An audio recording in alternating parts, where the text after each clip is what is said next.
life can be a bit of an ass kicking. Hello, everyone. I don't envy anyone who has to speak to the press on behalf of an organization, and that especially goes for today's subject, Pete Hines. At some point, it's not all going to work right or go well. That's because the news cycle of the olden days has been replaced by a click-driven search optimization nightmare, where the smallest things you say are exaggerated to high heaven. Those exaggerations are perpetrated by the actual websites and outlets, and then those exaggerations are run through social media echo chambers, where like-minded fans combine hopeful optimism with their own ideas to create a wellspring of unrealistic expectations. And that is assuming you said everything right. Heaven forbid you make a serious mistake and tell your lead product developer to make jokes about how your games were buggy in the past to show self-awareness. I read on the internet that our games have had a few bugs. I did. I read it on the internet, so it's true. In order to promote a beta. And that sometimes it doesn't just work.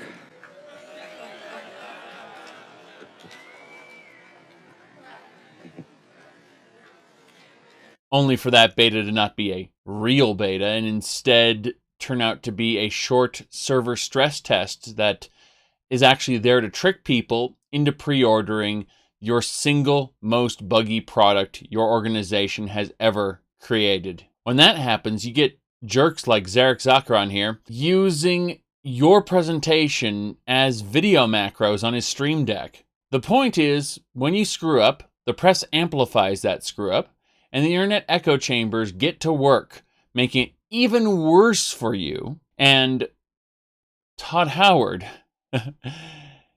he has a tendency to make some very unfortunate word choices, delivering presentations that are taken as promises.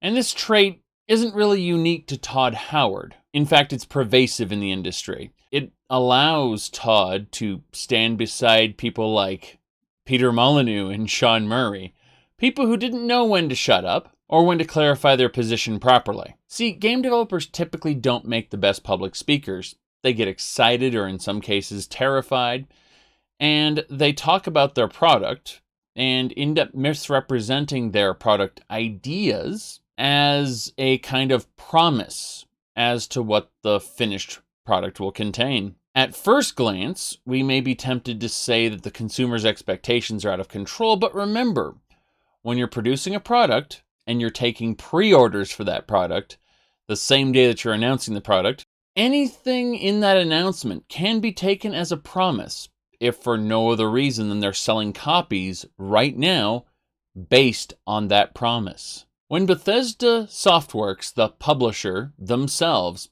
started taking direct pre-orders for games, any ambiguity in that went out the window. Now, since most of Bethesda's sales come directly from Bethesda themselves, Bethesda is very well responsible for both handling announcements well and handling PR well.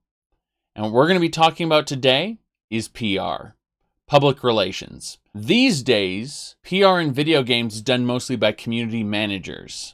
And I think Bethesda Softworks a little bit of credit for picking the correct community managers for the job most of the time. With only a handful of exceptions, they have picked local people from each region to represent their brand there. So the head of PR, Pete Hines, or whoever he's assigned to delegate the selection of community managers, is doing exceedingly well. You get quality people like the YouTuber Lone Vault Wanderer, who are able to speak to the fans on their own terms and present it as if they are on the fans' side. That they are going to bring the issues that are brought to them to Bethesda personally. When someone's angry at Bethesda for something stupid Bethesda has done, a community manager can approach things like this, creates the illusion that it's not us versus them, but rather it's us and them working together to get change. This illusion is manufactured, of course.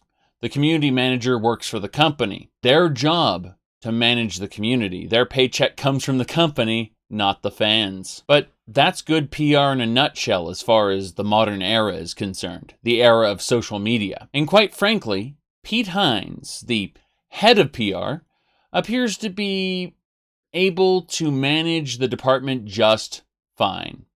Or at the very least, he has competent managers under him. That said, when you put him in front of a microphone, or him on Twitter, he has a track record of saying unfortunate things. Now, it's been a hot minute since I did my video on Gamergate's movement, and I explained that the very designation of gaming journalism is for the most part a misnomer, and aside from a handful of very exceptional individuals, gaming journalists are not even journalists at all. Therefore, trying to hold them to the already tenuous concept of journalistic integrity is somewhat comical and born from a grave misunderstanding of how the enthusiast magazine print industry has evolved into the modern gaming press. Just a reminder, newscasting isn't real journalism, nor is product reviewing real journalism. If you want the most relevant example of what real journalism is,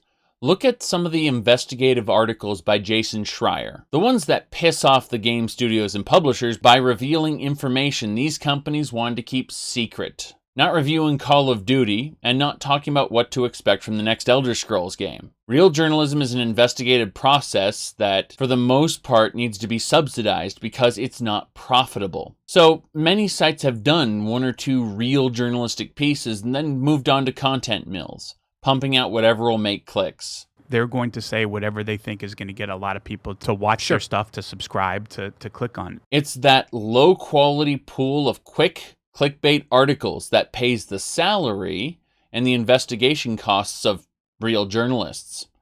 At least that's how it's supposed to work. It rarely actually works that way. But that tangent aside, the first thing you need to understand about the current behavior of gaming websites is that it's just an evolution of the enthusiast magazine. In the past, you'd go out and you'd buy a physical magazine, or you paid a subscription to have it delivered to you. This had been going on for decades before people even had personal websites.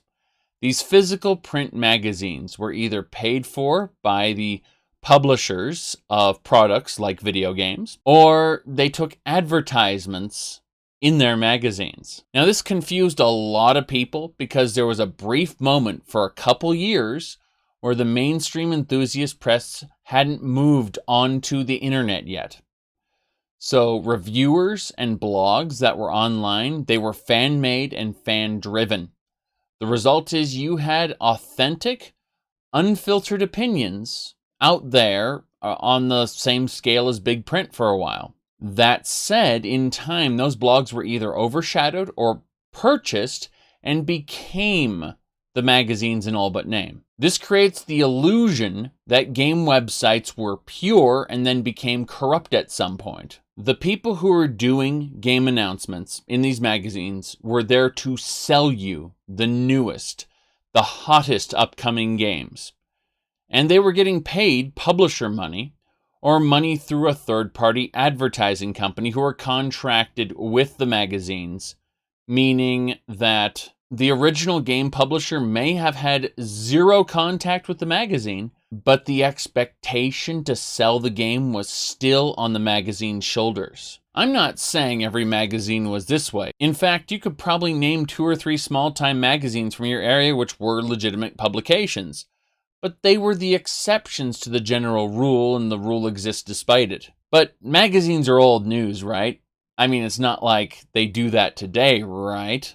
Well, let's have a quick look at Raid Shadow Legends, who promises they do not pay YouTubers to advertise their stuff. They are, of course, not lying in the strictest sense, since they pay an advertising firm who goes out and acquires talent to advertise the game, be it YouTubers, streamers. Those people aren't getting paid by Raid Shadow Legends. They're getting paid by a small advertising firm. Now, with large websites in the modern day, it's less about sponsoring a single article and more about a mutual understanding between the websites and game publishers. The game publishers are expected to provide early access, free copies, merchandise, things of that nature, in exchange for favorable coverage. Starting in the enthusiast magazines of old, the 7 out of 10 safe score was used for a product that was of low to middling quality. You know, something that deserved to be a 3 or a 5. Yet the publisher of that particular product was an investor. We don't want to piss off these publishers, so we're going to say 7 out of 10. That's where the skewing started, before the internet was even a thing. Now you may be wondering what this has to do with Pete Hines, head of Bethesda's PR. Well, everything really. Pete Hines came in to bring an understanding about how advertising could benefit games development and games publishing. Look back at Todd Howard's posts pre-Morrowind on the IBM user group. He was shilling for Redguard. He was shilling for Morrowind. And it's clear they had no idea what they were doing. And with Pete's arrival, they managed to market the game properly to news outlets. These news outlets are, of course, merely the evolved version of the enthusiast magazines. And Pete Hines, people under him, their job has long been to interact with the press. That understanding and a certain degree of professionalism with, hey, it's just business, that sort of attitude, is part of what Pete expects and has dealt with in the past. But these days, we've entered an era of social media, where information comes at you a mile a second. Thus, your words become memes. That exaggeration I talked about in the past, which used to happen in private echo chambers like bulletin board services, now explodes far beyond anything anyone can actually control due to social media. If Pete Hines, head of Bethesda's PR, were a wise man, he'd realize that his business has shifted. The enthusiast websites he used to have a professional level of understanding with no longer drive the vehicle of conversation. The vehicle is now driven by the public. Now, those same gaming websites that used to drive the conversation are now themselves quoting tweets and blog posts written by individuals on social media, as those social media posts garner more coverage than their actual news sites. Why would they do this? Well, search engine optimization for one. When a lot of people are talking about something, being top on the search about that topic means you're going to get more traffic. Not to say enthusiast websites can't manipulate the conversation, they absolutely can. However, they have to do so within the currents of social consciousness that are established outside of their control. They can no longer shape the original perception, they are subject to it. So why am I here bringing up the state of the games press and misconceptions regarding how the conversation is being handled? Well, before Fallout 76 came out, Pete Hines talked about Fallout 76, as well he should, promoting the game that's going to come out. He's doing the standard publisher's marketing job, after all. I'm no stranger to marketing myself, so I can look at how Pete Hines has handled the gaming press leading up to Fallout 76's release, and I actually have little to no problems with how he handled himself in interviews. Online, however, is another story. He should never speak about work publicly on Twitter. His Twitter was a mess of small arguments that chip away at the Bethesda brand by being argumentative with fans. We'll explain why that's bad later, but just sticking to his interviews with the press, he did a good job. Now, when I say that, we're setting aside the fact that Fallout 76 was a horribly managed product that in no way lived up to its potential. Let's also leave out the fact that Bethesda Austin branch basically failed at everything it has attempted. When we go look into the data files for Fallout 76, we can see they were going to sell perk cards in lunchboxes, and lunchboxes were going to act as loot boxes. We've seen the animations in the game. We can see at some point in development this was a thing before it was shelved. So it looks like Bethesda is suffering from a lot of meddling that they pulled back on at the 11th hour. Otherwise, this stuff wouldn't be in the game's data files. But we're going to ignore all of that for the purposes of this video. I just want you to kind of have that in the back of your head, that those are the realities of the situation. Because remember, PR and reality only have a casual relationship with each other. So Pete Hines himself did a good job promoting the game. He did his job properly, conveying what to expect from the game itself. While he didn't pour out an excess of information, he let the community come to their own conclusions in many respects, but he never set out to lie to anyone. He isn't a spin doctor, but at the same time, he isn't well suited to speak to fans at all. He's suited to talk to gaming press, who then turns what he says into digestible material for fans. Anyway, Fallout 76 comes out, and Pete Hines cuts off his social media. Nobody wants to see my face saying anything. He receives a never-ending flood of what he'd view as abuse, since he promoted what is seen as a bad product. Certain players weren't happy with. Everybody knew there could be... I mean, we can go further than just certain players. People feel misled. He's made himself the face of the company, a person these people can come to and vent, maybe even get satisfaction. So for a person like him, an end to direct communication via social media during a time like this may seem aggravating to the consumer. Maybe even a sign to some of the consumers that he's admitting guilt. But this was actually a smart move for Pete. Not a smart move for the company, mind you, just for Pete himself. You see, Pete isn't a community manager. He's demonstrated a lack of understanding required to be one when he argued with fans about the lore. People really invested in the Fallout franchise and its continuity came to him and asked about a ghoul kid in the fridge in Fallout 4 and about finding Jet in pre-war locations where there clearly shouldn't have been. Inconsistencies that a writer would have trouble coming up with explanations for. His response was that he was not interested in how realistic things are in an alternate universe with talking mutants and ghouls. Now, without realizing it, the messaging he conveyed to the public with that statement, the optics of it were, he was saying, lore is for nerds, and if you care about good storytelling, you're out of luck, because we don't care about what you think. I assure you that's not the message he wanted to send, but it's the message he sent regardless. It's how it was perceived by the public. And it damaged Bethesda and the Fallout branding slightly. Now, thankfully for him, when he was making these mistakes, Bethesda had built a lot of goodwill up till that point. So what damage he did amounted to, at the very most, some people respecting Pete as an individual a little bit less. Not really transferring those feelings over to the greater company. But losing consumer respect when you're the mouthpiece of the company means that your words are going to be taken more skeptically in the future.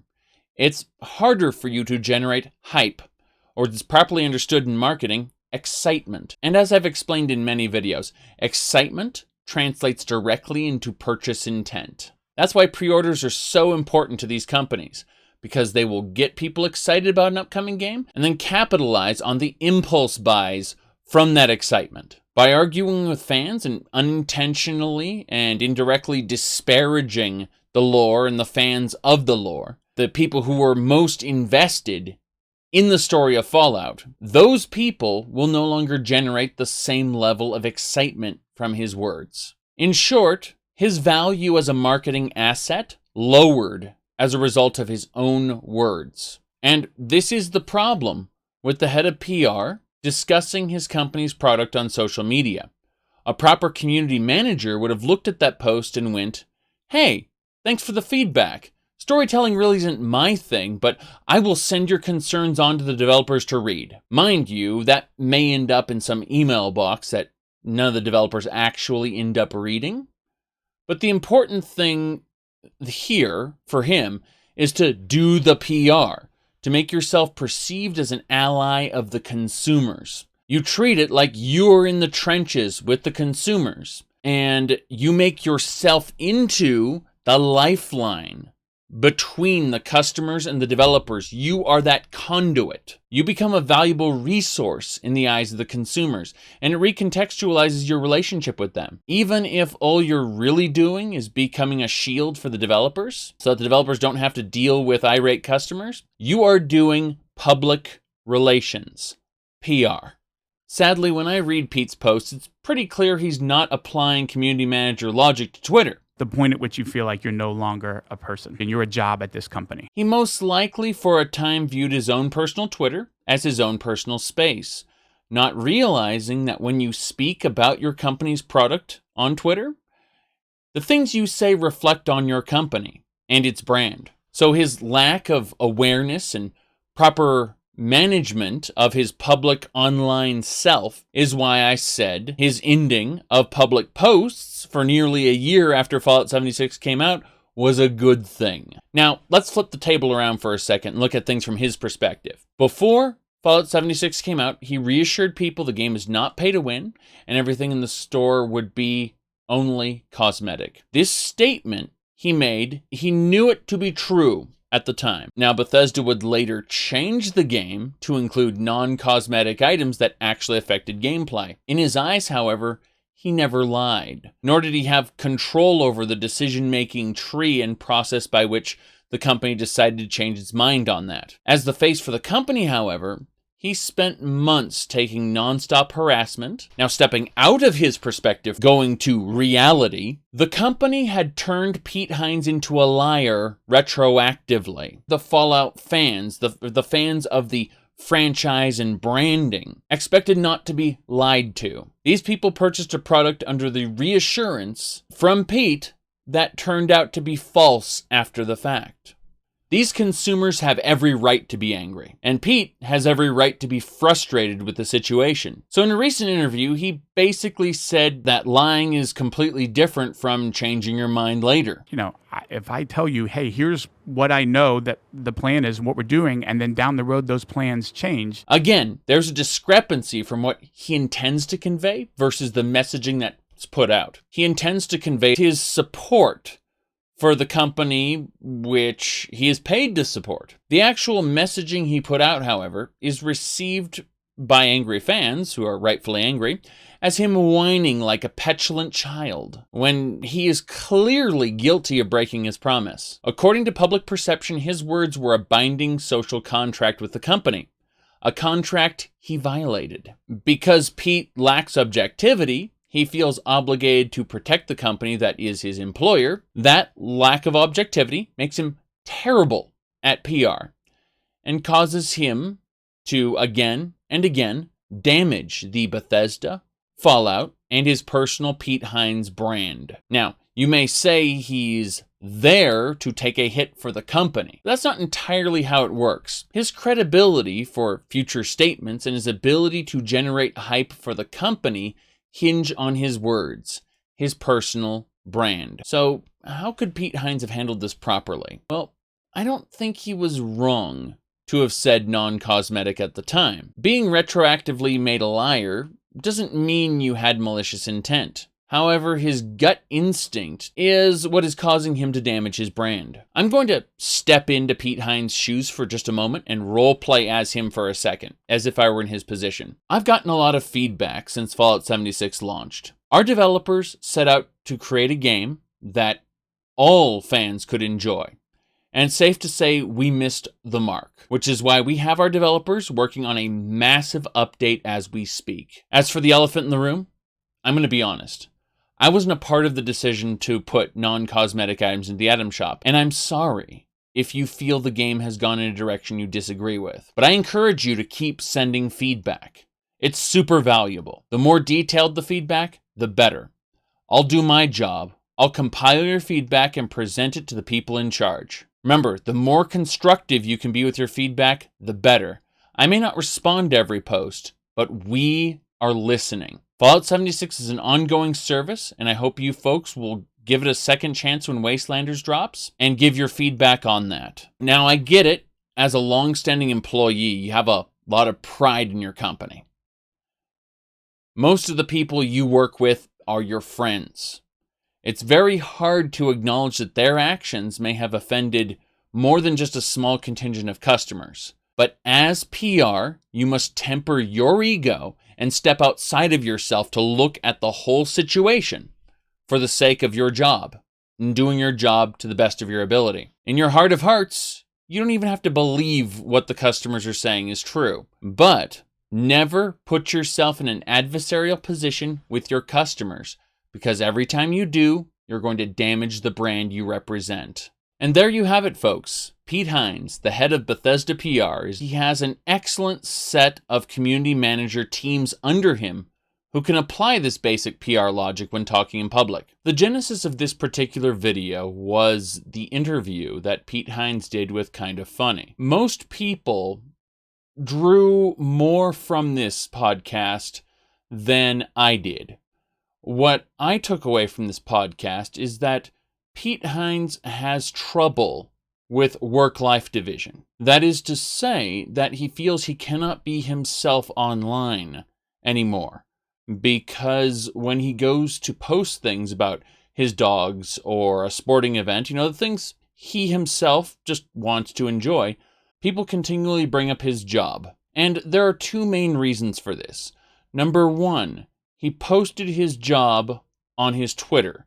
Therefore, he represents the company. He is the face of the company. Number two, he is a public figure. So he has to put up with what all of us have to put up with. When I'm enjoying a damn fun round of Fate Extella, which is basically Dynasty Warriors with Fate characters, and someone comes in wanting to talk about Elder Scrolls lore. When you become known for something, then people will continually want you to keep doing the thing you're known for. It's why a particular YouTuber named Smike ended up getting pigeonholed into doing Five Nights at Freddy's content because that's what he blew up on, even though he kind of wanted to do other things.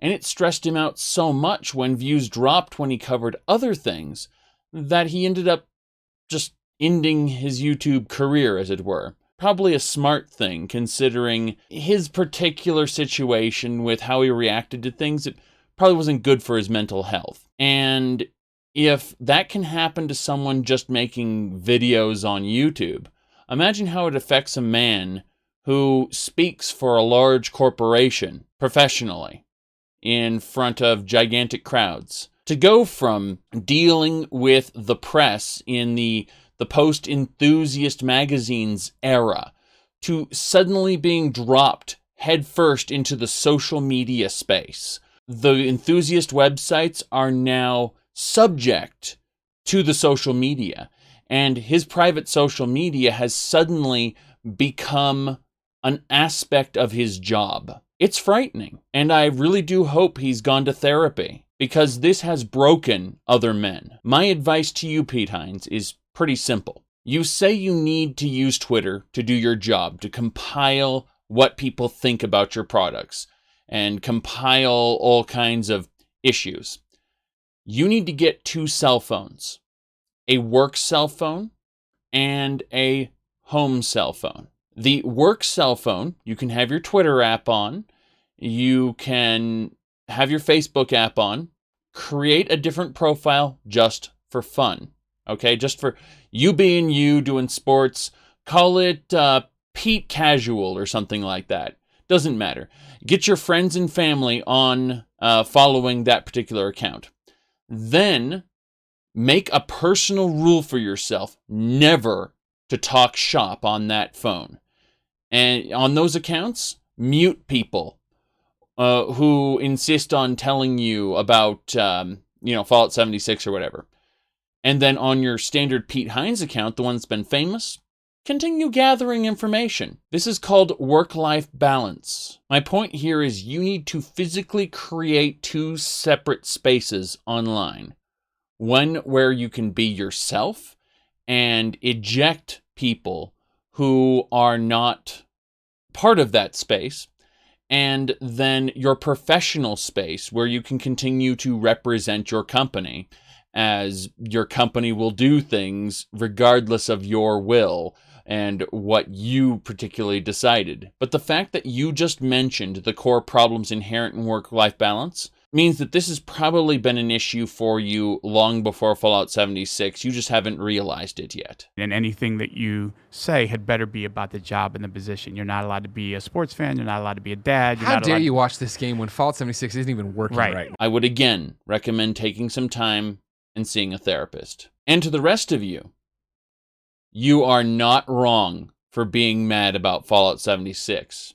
You are not wrong for being mad about being coerced to pre-order something based on lies. These companies do need to be held to account. And Fallout 76, oh boy, does it have a lot of accounting to do. We're going to be playing the Wastelanders update on livestream for fun. I can only imagine there were a lot of laughs had with how horribly broken Fallout 76 was. Depending on what kind of atmosphere you're in, even bad games can be fun. I expect to have a lot of fun when Wastelanders finally comes out. So either way, I'll see y'all next time. Animal Crossing is